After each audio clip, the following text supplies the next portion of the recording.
Muwasho wa muda mrefu ni mateso sana. Bawasiri mara nyingi huleta muwasho ambao wa muda mrefu, kujikuna, kuumia, kukosa amani.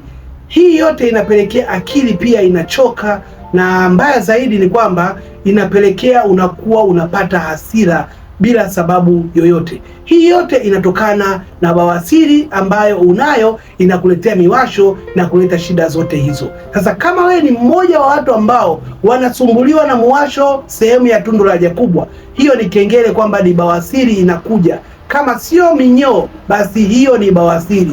Sasa unachotakiwa kufanya, chukua namba yangu bao nipigie niweze kusaidia, kwa sababu nawasaidia watu wengi kwa kutumia dawa ambayo imekuwa ina muujiza katika kutibu bawasiri.